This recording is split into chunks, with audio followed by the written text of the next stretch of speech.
The National Security Agency has reportedly installed software in computers around the world that lets the United States government monitor those machines even if the computers are not connected to the internet. They can get to you whether you're online or not. The American public learned a little more today about the sweeping surveillance of telephone communications revealed by Edward Snowden. The government we also learned some information today about that Target credit card hack. What are you hearing on that? Security Agency uses the data. And in London, a top-secret court order is forcing Verizon to turn over all phone records for calls made in the U.S. to the National Security Agency, and not just calls made to overseas numbers. When you call grandma in Nebraska, the NSA knows. We are in a connected world. Everything that's on the internet, everything that you've ever posted, from the first time that you logged in to Facebook or Twitter or Tumblr or Snapchat, everything is still there. A child born today will grow up with no conception of privacy at all. They'll never know what it means to have a private moment to themselves, an unrecorded, unanalyzed thought.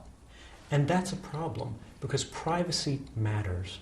Privacy is what allows us to determine who we are and who we want to be.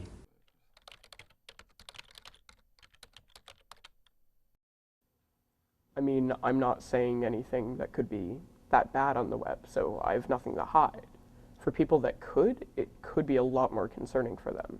To me, it would matter if, like, I was being monitored.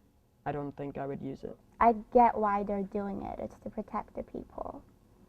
They should at least tell us what they're doing instead of trying to hide it, because it makes it much worse when it comes out. I definitely think what the NSA is doing isn't good, but it's also up to people to decide, you know, hey, if I put this on the internet, there's a chance that my future boss could see it. If I'm applying to colleges, there's a chance the admissions person could see it. There's a chance that a lot of people could see it. So what am I going to put on the internet, and is that a good decision? Potential employers are going to look at your information to see if you're a good fit for them. Banks look at your information to see if you're a good credit risk for them. So the information you give out is really used in many, many different ways.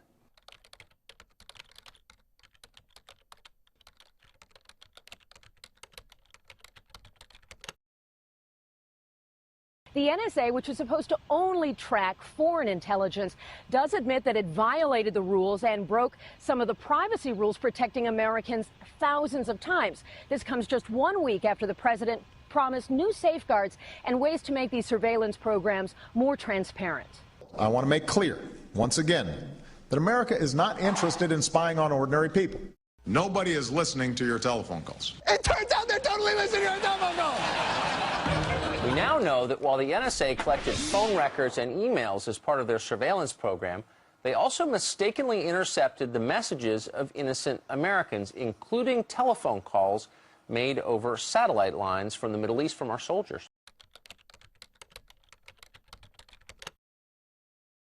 The NSA is not given unrestricted access to people's private communications.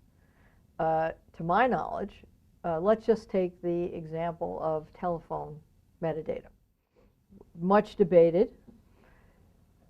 What people are given to understand is that the NSA can listen to any telephone conversation, look at any data surrounding who you've called, how long you've spoken to them, who they've called, who your entire network of friends might be. Guess what? Not true. There's not a person in the country that doesn't have some of its information with regard to telephone calls inside NSA at this point. That wasn't the purpose the agency was set up for, and it's by far something that shouldn't be done. The metadata are collected, that is, the data on who you've called and how long you've called them for. The content of the communications is not collected.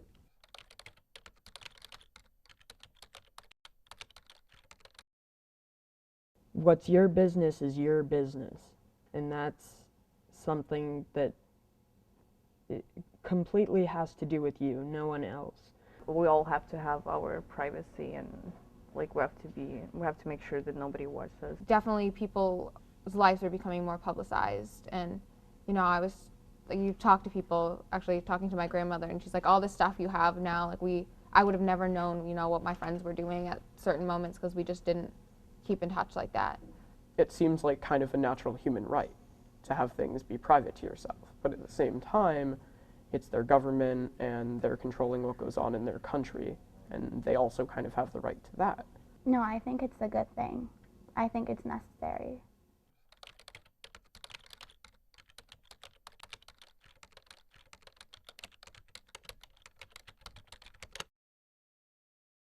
I think there's always a balance. If you talk about privacy and security, you have to talk about them together. And if you think about you know, how you safeguard your privacy and security in the future, there's several challenges. One, just the indelible nature of information in the future, right? So once it's posted, it can't be deleted. The second is we're all proliferating content about ourselves, and others are proliferating content about us. So in the past, you used to have full control over who you are, and now more people will interact with you and get to know you and be familiar with you virtually than will ever encounter you in the physical world. There's always a balance between security and freedom, but what I want to make clear is I don't think you have to give up your freedom in order to be safe. What I often say is there's a shared responsibility that we all have to safeguard privacy and security in the future. So as an individual, you have a responsibility to exercise good judgment. You have a responsibility to use the tools that are, you know, free and available to you. The real threat to our civil liberties is fear. If we don't do a good job of protecting the American people, that fear could lead people to believe that our civil liberties are not appropriate, that they're antique, that they're no longer relevant to society.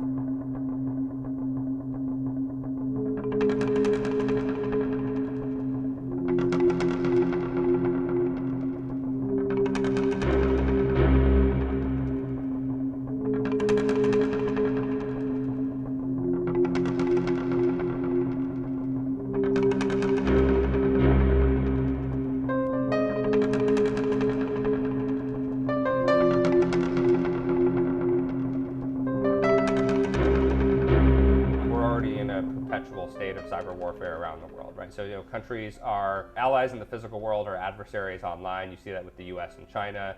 You know, even if you look at the U.S. and Iran, you know, it's not a friendly relationship. You should be concerned about the very questions that are the subject of this project of yours, which is how do we stay safe and how do we stay free?